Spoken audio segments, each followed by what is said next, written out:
July August গণহত্যা নিয়ে আইসিসিতে অভিযোগ করতে পারে বাংলাদেশ।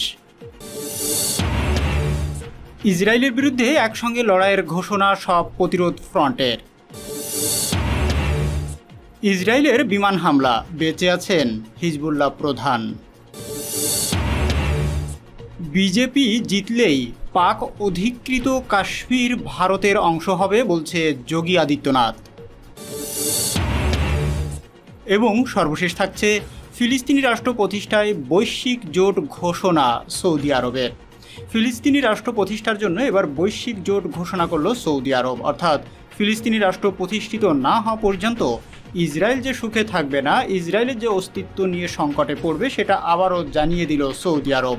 আর এবার সেই ফিলিস্তিনি রাষ্ট্র প্রতিষ্ঠার জন্য বৈশ্বিক জোট গঠন করেছে সৌদি আরব, যেটা খুবই ভালো উদ্যোগ বলেই মনে করা হচ্ছে। এবং এই জোট যদি সঠিকভাবে কাজ করতে পারে তাহলে খুব দ্রুতই একটি স্বাধীন ফিলিস্তিনি রাষ্ট্র প্রতিষ্ঠিত হবে বলে আমি মনে করি। এ বিষয়ে আপনারা কি মনে করেন? সৌদি আরবের নেতৃত্বে এই জোট কি পারবে স্বাধীন একটি ফিলিস্তিনি রাষ্ট্র প্রতিষ্ঠা করতে, যেখানে তারা ন্যায় ও সমতার ভিত্তিতে বসবাস করতে পারবে?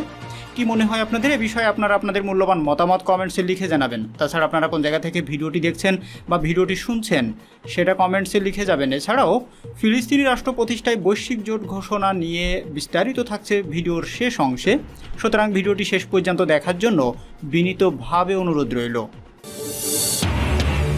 এতক্ষণ সংবাদের প্রধান অংশগুলো শুনছিলেন, এখন বিস্তারিত থাকছে প্রতিবেদনে। জুলাই আগস্ট গণহত্যা নিয়ে আইসিসিতে অভিযোগ করতে পারে বাংলাদেশ। আন্তর্জাতিক অপরাধ আদালতের অর্থাৎ আইসিসি এর প্রধান কৌঁসুলি করিম এ খান বলেছেন, জুলাই আগস্ট গণহত্যা নিয়ে আইসিসিতে অভিযোগ করতে পারে বাংলাদেশ। নিউ ইয়র্কে জাতিসংঘের সাধারণ পরিষদের অধিবেশনের ফাঁকে বৃহস্পতিবার জাতিসংঘ সদর দপ্তরে বাংলাদেশের প্রধান উপদেষ্টা ডক্টর মোহাম্মদ ইউনূসের সঙ্গে বৈঠককালে তিনি এই মন্তব্য করেন। করিম খানের কাছে জুলাই আগস্ট বিপ্লবের সময় গণহত্যার জন্য দায়ীদের বিরুদ্ধে আইসিসিতে মানবতা বিরোধী অপরাধের মামলা দায়ের করার প্রক্রিয়া সম্পর্কে জানতে চান অধ্যাপক ইউনূস। এই বিপ্লবে কমপক্ষে 700 জন শহীদ হয়েছে এবং 20,000-এরও বেশি মানুষ আহত হয়েছেন। করিম এ খান বলেন, বাংলাদেশ অবশ্যই হেগ ভিত্তিক আদালতে অভিযোগ দায়ের করতে পারে। তিনি বলেন, আইসিসিতে মানবতা বিরোধী অপরাধের মামলার জন্য যথাযথ নিয়মাবলী অনুসরণ করতে হয়। সাক্ষাৎকালে করিম এ খান অধ্যাপক ইউনূসকে 2019 সালে রোহিঙ্গা নির্যাতন তদন্তের সর্বশেষ অগ্রগতি সম্পর্কে জানান। এ সময় তিনি বলেন, তিনি এ বছরের শেষ নাগাদ বাংলাদেশ সফর করবেন। করিম এ খান রোহিঙ্গা সংকট নিরসনে নতুন গতি আনতে অধ্যাপক ইউনূসের 3 দফা প্রস্তাবের প্রশংসা করেন। বুধবার জাতিসংঘ সদর দপ্তরে এক বৈঠকে প্রধান উপদেষ্টা এই প্রস্তাব দেন। প্রস্তাবগুলোর মধ্যে রয়েছে সার্বিক পরিস্থিতি পর্যালোচনার জন্য জাতিসংঘ প্রধানের একটি জরুরি সম্মেলন আয়োজন ও করণীয় প্রস্তাব, রোহিঙ্গাদের মানবিক সংকট নিরসনে যৌথ সহায়তা পরিকল্পনা জোরদার এবং 2017 সালে মিয়ানমারের রাখাইন রাজ্যে সংগঠিত গণহত্যার বিচার ও জবাবদিহি নিশ্চিতে আন্তর্জাতিক প্রচেষ্টা। করিম খান বলেন, এই 3 দফা যথার্থ। উল্লেখ্য, প্রধান উপদেষ্টা অধ্যাপক ডক্টর ইউনূস জাতিসংঘ সাধারণ পরিষদের 79তম অধিবেশন ও অন্যান্য উচ্চ পর্যায়ের অনুষ্ঠানে যোগ দিতে গত 23শে সেপ্টেম্বর নিউ ইয়র্কে পৌঁছান। তিনি জাতিসংঘ সাধারণ অধিবেশনে যোগদানের ফাঁকে যুক্তরাষ্ট্রের প্রেসিডেন্ট জো বাইডেন, কানাডার প্রধানমন্ত্রী জাস্টিন ট্রুডো, জাতিসংঘ মহাসচিব অ্যান্তোনিও গুতেরেস সহ বিশ্ব নেতৃবৃন্দ ও আন্তর্জাতিক সংস্থার প্রধানদের সঙ্গে বৈঠক করেছেন। ইসরায়েলের বিরুদ্ধে একসঙ্গে লড়াইয়ের ঘোষণা সব প্রতিরোধ ফ্রন্টের। গাজা যুদ্ধে প্রতিরোধকামী সংগঠনগুলো যেমন ঐক্যবদ্ধ হয়ে তেল আবিব শাসক গোষ্ঠীর বিরুদ্ধে রুখে দাঁড়িয়েছে, তেমনইভাবে লেবাননে ইহুদিবাদী ইসরায়েলি বাহিনী বড় আকারের হামলা শুরু হওয়ার পর আবারও এই অবৈধ আগ্রাসী শাসক গোষ্ঠীর বিরুদ্ধে ঐক্য ফ্রন্ট গঠন করেছে তারা। তেল আবিবে ইয়েমেনি প্রতিরোধকামীদের ক্ষেপণাস্ত্র হামলার পর 2 মিলিয়নেরও বেশি ইহুদিবাদী বসতি আশ্রয়কারীদেরকে দিকে ছুটে আসে এবং বেন গুরিয়ন বিমানবন্দরও বন্ধ ঘোষণা করা হয়। দখলদার সেনাবাহিনী স্বীকার করেছে যে ইয়েমেন থেকে ছোড়া অন্তত একটি ব্যালিস্টিক ক্ষেপণাস্ত্র তেল আবিবের উপর আঘাত হেনেছে এবং কমপক্ষে 17 জন ইহুদিবাদী এতে আহত হয়েছে। হিব্রু মিডিয়ার রিপোর্ট অনুযায়ী তেল আবিব আশ্রয় কেন্দ্রে পালিয়ে আসা বসতি স্থাপনকারীদের ভিড়ের কারণে বেশ কয়েকজন আহত হয়েছে। একজন সিনিয়র ইয়েমেনি কর্মকর্তা আল মায়াদিনী টেলিভিশন চ্যানেলকে জানান যে তারা তেল আবিব শহরে রকেটে কয়েকটা অবস্থানে হামলা চালিয়েছে এবং সে সময় ইহুদিবাদী ইসরায়েলিদের কাছে বার্তা পাঠানো হয়। তিনি ইসরায়েলি দখলদারদের কাছে বার্তা পাঠান যে শত্রুরা যেন অধিকৃত জাফা অর্থাৎ তেল আবিবকে অনিরাপদ মনে করে। ইয়েমেন আনসারুল্লাহের নেতা আব্দুল মালিক আল হুতি তার বক্তৃতায় বলেছেন যে ফিলিস্তিনিকে সমর্থনের অংশ হিসাবে আমরা এই সপ্তাহে ৩৯টি ব্যালিস্টিক ক্ষেপণাস্ত্র ও ড্রোন দিয়ে অভিযান শুরু করেছি এবং যতক্ষণ গাজা আক্রমণ অব্যাহত থাকবে ততক্ষণ পর্যন্ত সমস্ত প্রতিরোধ ফ্রন্ট সম্মিলিতভাবে তারা তাদের কার্যক্রম চালিয়ে যাবে। এদিকে ইরাকের ইসলামী প্রতিরোধ অধিকৃত ফিলিস্তিনের একটি গুরুত্বপূর্ণ লক্ষ্যবস্তুতে ক্ষেপণাস্ত্র হামলার ঘোষণা দিয়েছে। ইরাকের ইসলামী প্রতিরোধ আন্দোলন সকালে অধিকৃত গোলনে একটি লক্ষ্যবস্তুতে ড্রোন হামলার ঘোষণা দিয়েছে। এদিকে ইরাকে ইসলামী প্রতিরোধের হামলার পর ইহুদিবাদী দখলদার সরকার গোলনের বাসিন্দাদের নির্দেশ মেনে চলতে বলছে এবং সর্বোচ্চ সতর্ক অবস্থায় থাকতে বলেছে। এদিকে প্রতিরোধকামী সংগঠনগুলো একটি চুক্তিতে পৌঁছেছে, যার মধ্যে সবচেয়ে গুরুত্বপূর্ণ হল ইহুদিবাদী ইসরায়েলের সম্ভাব্য স্থল অভিযানের বিরুদ্ধে সরাসরি লেবাননের হিজবুল্লাহের সঙ্গে কাঁধে কাঁধ মিলিয়ে যুদ্ধে প্রবেশ করা। ইরাকের প্রতিরোধকামী সংগঠন আগেই দখলকৃত অঞ্চলগুলোকে সতর্ক করেছিল এই বলে যে যদি ইহুদিবাদী শাসক গোষ্ঠী গাজা উপত্যকায় হামলা চালিয়ে যায় তবে তারা এই শাসক গোষ্ঠীর অবস্থানের বিরুদ্ধে তাদের তৎপরতা জোরদার করবে। এখন ইয়েমেন এবং ইরাকের প্রতিরোধকামী সংগঠনগুলো লেবাননে হিজবুল্লাহের সহায়তায় এগিয়ে আসছে।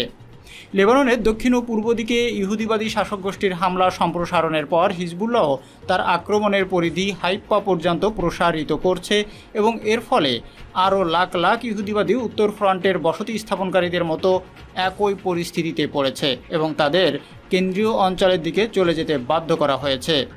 এ বিষয়ে হিব্রু ভাষী সূত্রগুলো জানিয়েছে যে দক্ষিণ লেবানন থেকে উত্তরে অধিকৃত ফিলিস্তিনের ইসরায়েলি বসতি ও ঘাঁটির দিকে কয়েক ডজন রকেট ছোড়া হয়, যার মধ্যে রয়েছে নর্থ আর্মি হেডকোয়ার্টার্স, আল জালিল আর্মি রিজার্ভ ঘাঁটি এবং উমাইদাহ অবস্থিত লজিস্টিক ডিপো। এইসব লক্ষ্যবস্তুতে হিজবুল্লাহের হামলার ফলে ইহুদিবাদীদের মাঝে ভয় ও আতঙ্ক ছড়িয়ে পড়েছে। এর ফলে অধিকৃত হাইফাই সকল শিক্ষা কার্যক্রম বন্ধ রাখা হয় এবং বাসিন্দাদের আশ্রয় কেন্দ্রে যেতে বলা হয়। নেতানিয়াহু উত্তর ফ্রন্টে দখলকৃত এলাকায় বসতি স্থাপনকারীদের ফিরিয়ে আনার জন্য একটি পথ তৈরি করতে লেবাননে হামলা সম্প্রসারিত করার লক্ষ্য ঘোষণা করেছিলেন। এখন প্রতিরোধ ফ্রন্টগুলো একযোগে হামলা বাড়ানোর সঙ্গে সঙ্গে অধিকৃত ফিলিস্তিন জুড়ে আশ্রয় কেন্দ্রের দরজা খুলে দেওয়া হয়েছে। যুদ্ধের এই ধারাবাহিকতা চলতে থাকলে শেষ পর্যন্ত সমস্ত অধিকৃত ফিলিস্তিনি ভূখণ্ডই উত্তর ফ্রন্টের মতো একই অবস্থা যে রূপ নেবে তাতে কোনো সন্দেহ নেই। ইসরায়েলের বিমান হামলা, বেঁচে আছেন হিজবুল্লাহ প্রধান। লেবাননের সশস্ত্র গোষ্ঠী হিজবুল্লাহের প্রধান নেতা হাসান নাসিরুল্লাহকে লক্ষ্য করে বিমান হামলা চালিয়েছে দখলদার ইসরায়েল। আশঙ্কা করা হচ্ছিল নাসিরুল্লাহ এই হামলায় আহত অথবা নিহত হয়েছে। তবে বার্তা সংস্থা রয়টার্স জানিয়েছে হিজবুল্লাহ প্রধান বেঁচে আছেন এবং ভালো আছেন। নাসিরুল্লাহের খুব কাছের লোকদের বরাতে এই তথ্য জানিয়েছে রয়টার্স। হিজবুল্লাহের আরও একটি সূত্র এএফপিকে জানিয়েছে নাসিরুল্লাহ ভালো আছেন। হিজবুল্লাহের সদর দপ্তর লক্ষ্য করে লেবাননের রাজধানী বৈরুতে শুক্রবার হামলা চালায় ইসরায়েলি বাহিনী। ইসরায়েলের প্রতিরক্ষা বাহিনী অর্থাৎ আইডিএফ এর মুখপাত্র রিয়ার অ্যাডমিরাল ড্যানিয়েল হাগারি জানিয়েছে বিমান বাহিনী হিজবুল্লাহর প্রধান সদর দপ্তর লক্ষ্যবস্তুতে পরিণত করেছে। হাগারি দাবি করেন বৈরুতের দাহিওয়াতে বেসামরিক ভবনের নিচেই সদর দপ্তরটি তৈরি করা হয়েছিল। বৈরুতে এই হামলা চালানোর আগে ইসরায়েলি প্রধানমন্ত্রী বেনিয়ামিন নেতানিয়াহু জাতিসংঘের সাধারণ পরিষদের অধিবেশনে কথা বলেন। এ সময় তিনি জানান লক্ষ্য অর্জন করার আগে হিজবুল্লাহের বিরুদ্ধে তাদের অভিযান বন্ধ হবে না। তার এই ভাষণের 1 ঘন্টার মধ্যে ভয়াবহ বিস্ফোরণে কেঁপে ওঠে লেবাননের রাজধানী। হিজবুল্লাহ প্রধান বেঁচে গেলেও শুক্রবার এই হামলায় অনেক মানুষ আহত ও নিহত হয়েছে বলে আশঙ্কা করা হচ্ছে। যেখানে বিমান হামলা চালানো হয়েছে সেখানে বেশ কয়েকটি উঁচু ভবন একেবারে ধসে গেছে। সংবাদ মাধ্যম আল জাজিরা জানিয়েছে ভবনের ধ্বংসস্তূপের নিচে থেকে অন্তত 2 জনের মরদেহ উদ্ধার করা হয়েছে। সেখানে আরও অনেকে আটকা পড়ে আছে বলে ধারণা করা হচ্ছে। বিজেপি জিতলেই পাক অধিকৃত কাশ্মীর ভারতের অংশ হবে বলছে যোগী আদিত্যনাথ। জম্মু ও কাশ্মীরের বিধানসভা নির্বাচনে বিজেপি জিতলেই পাক অধিকৃত কাশ্মীর ভারতের অংশ হবে বলে মন্তব্য করেছে উত্তরপ্রদেশের মুখ্যমন্ত্রী যোগী আদিত্যনাথ। বৃহস্পতিবার কাশ্মীরের RS পুরা নির্বাচনী কেন্দ্রে তিনি দাবি করেছেন পাকিস্তান অধিকৃত কাশ্মীর ভারতের অবিচ্ছেদ্য অংশ। চিরকাল আন্তর্জাতিক মঞ্চে এমনটাই বলে এসেছে ভারত। মুখে বলে কাজ হয়নি, এবার কাজ করিয়ে দেখাবে ভারত। এর আগে আসামের মুখ্যমন্ত্রী হিমন্ত বিশ্ব শর্মা দাবি করেছিলেন বিজেপি 400 আসনে জিতলে পাক অধিকৃত কাশ্মীর ভারতের অন্তর্ভুক্ত হবে। এবার কাশ্মীরে বিধানসভা ভোটের প্রচারে গিয়ে সেই স্পর্শকাতর বিষয়টিকেই হাতিয়ার করলেন যোগী। তিনি বলেন, পাকিস্তান এখন ভিখারিতে পরিণত হয়েছে, তারা নিজেদেরকেই সামলাতে পারছে না, অধিকৃত কাশ্মীর কি করে সামলাবে। পাক অধিকৃত কাশ্মীরের বাসিন্দারাই এখন পাকিস্তানের হাত থেকে মুক্ত হওয়ার জন্য আন্দোলন করছে। জম্মু কাশ্মীরের বিধানসভা নির্বাচনে 26 আসনে মোট 3,502টি ভোট কেন্দ্রে গত বুধবার দ্বিতীয় দফায় ভোট গ্রহণ করা হয়। এতে ভোট দিয়েছে মোট 56.05% ভোটার। এই দফায় মোট প্রার্থী সংখ্যা 239। ফিলিস্তিনি রাষ্ট্র প্রতিষ্ঠায় বৈশ্বিক জোট ঘোষণা সৌদি আরবের। সৌদি আরবের শীর্ষ কূটনৈতিক বৃহস্পতিবার এক নতুন উদ্যোগের ঘোষণা দিয়েছে, যার লক্ষ্য একটি স্বাধীন ফিলিস্তিনি রাষ্ট্র প্রতিষ্ঠা এবং দ্বিরাষ্ট্রীয় সমাধান বাস্তবায়নের জন্য সমর্থন সংগ্রহ করা। এই লক্ষ্যে কয়েক দশকের আন্তর্জাতিক প্রচেষ্টা ব্যর্থ হওয়ার পর অঞ্চলটি এখন এক সর্বাত্মক যুদ্ধের দ্বার প্রান্তে। সৌদি পররাষ্ট্রমন্ত্রী প্রিন্স ফয়সাল বিন ফারহান এক সভায় তার বক্তৃতার সময় দ্বিরাষ্ট্রীয় সমাধান বাস্তবায়নের উদ্দেশ্যে বৈশ্বিক জোট উন্মোচন করেন, যেখানে আরব লীগ, ইসলামী সহযোগিতা সংস্থা ও নরওয়ে অংশগ্রহণ করেছিল। প্রিন্স ফয়সাল জানান, জোটের প্রথম বৈঠকটি রিয়াদে অনুষ্ঠিত হবে। পাশাপাশি ইউরোপীয় ইউনিয়নের পররাষ্ট্র নীতি বিষয়ক প্রধান জোসেপ বোরেল বলেন, পরবর্তী বৈঠকগুলো রিয়াদ ও ব্রাসেলসে অনুষ্ঠিত হবে। প্রিন্স ফয়সাল আরও জানান, এই উদ্যোগটি আরব ও ইউরোপের জন্য যৌথ প্রচেষ্টা। তিনি বলেন, আমরা ন্যায়সঙ্গত ও সামগ্রিক শান্তি অর্জনের জন্য একটি নির্ভরযোগ্য ও অপরিবর্তনীয় পরিকল্পনা বাস্তবায়নে সর্বাত্মক প্রচেষ্টা করব। সৌদি পররাষ্ট্রমন্ত্রী জোর দিয়ে বলেন, দ্রুত যুদ্ধবিরতি ও দ্বিরাষ্ট্রীয় সমাধানের দিকে অগ্রসর হওয়ার জন্য সম্মিলিতভাবে সিদ্ধান্ত নিতে হবে, যার প্রথম ধাপ হওয়া উচিত একটি স্বাধীন ফিলিস্তিনি রাষ্ট্র প্রতিষ্ঠা করা। এদিকে ইসরায়েল গাজা উপত্যকায় অবিরাম বোমাবর্ষণ করেই চলেছে। এতে ভূখণ্ডটি ধ্বংসস্তূপে পরিণত হয়েছে। গত বছরের 7 অক্টোবর দক্ষিণ ইসরায়েলে ফিলিস্তিনি সশস্ত্র গোষ্ঠী হামাসের নজিরবিহীন হামলার প্রতিক্রিয়া হিসাবে এই যুদ্ধ শুরু করা হয়েছিল। সেই হামলায় প্রায় 1200 মানুষ নিহত হয়েছিল। সেই সঙ্গে হামাস শত শত মানুষকে জিম্মি করেছিল, যাদের মধ্যে কয়েকজন নিহত হয়েছে এবং অনেকেই এখনও গাজায় রয়েছে। কিন্তু প্রিন্স ফয়সাল বলেন, চলমান যুদ্ধ পাশাপাশি পশ্চিম তীর, আল আকসা মসজিদ এবং মুসলিম ও খ্রিস্টানদের জন্য অন্যতম পবিত্রতম স্থানগুলোতে ইসরায়েলি ও ইসরায়েলের অপরাধের কারণে এক বিধ্বংসী মানবিক বিপর্যয় সৃষ্টি করেছে। তিনি আরও জোর দিয়ে বলেন, ইসরায়েলি সামরিক বাহিনীর করা বেসামরিক নাগরিকদের হত্যা, জোরপূর্বক বাস্তুচ্যুতি, যুদ্ধের হাতিয়ার হিসাবে অভুক্ত রাখার চেষ্টা, উস্কানি, মানবিক অবমাননা এবং যৌন সহিংসতার অন্যান্য অপরাধ ও নির্যাতনকে আত্মরক্ষার অধিকার বলে ন্যায়সঙ্গত করা যায় না। সৌদি আরব বারবার বলছে, 1967 সালের সীমানা অনুযায়ী পূর্ব জেরুজালেমকে রাজধানী করে ফিলিস্তিনি রাষ্ট্র প্রতিষ্ঠা না হলে ইসরায়েলের সঙ্গে কূটনৈতিক সম্পর্ক স্থাপন করা হবে না। তবে ইসরায়েল তাতে কোনো আগ্রহ দেখায়নি। ইসরায়েলি পার্লামেন্ট নেসোটের অধিকাংশ সদস্য দ্বিরাষ্ট্রীয় সমাধানের বিরুদ্ধে ভোট দিয়েছে এবং প্রধানমন্ত্রী বেনিয়ামিন নেতানিয়াহুর সরকার এর প্রতি কোনো প্রতিশ্রুতি দিতে অস্বীকৃতি জানিয়েছে। গত সপ্তাহে সৌদি যুবরাজ মোহাম্মদ বিন সালমান বলেছিলেন, ফিলিস্তিনি রাষ্ট্র প্রতিষ্ঠা ছাড়া রিয়াদ ইসরায়েলকে স্বীকৃতি দেবে না। একই সঙ্গে তিনি ফিলিস্তিনিদের বিরুদ্ধে দখলদার ইসরায়েলের অপরাধগুলোর তীব্র নিন্দা জানান।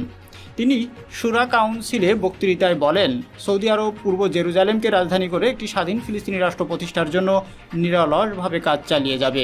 আমরা নিশ্চিত করি, রিয়াদ এই শর্ত পূরণ না হলে ইসরায়েলের সঙ্গে কূটনৈতিক সম্পর্ক স্থাপন করবে না। প্রিয় দর্শক, দেখতে দেখতে আরবিডি নিউজের এখনকার আয়োজনের একেবারে শেষ প্রান্তে চলে এসেছি। আসুন আমরা সবাই মিলে আমাদের পরিবেশটাকে সুন্দর রাখার জন্য, ভবিষ্যতে প্রজন্মকে একটি সুন্দর পৃথিবী উপহার দেওয়ার জন্য আমাদের চারপাশের পরিবেশ সুন্দর রাখি, পরিষ্কার পরিচ্ছন্ন রাখি।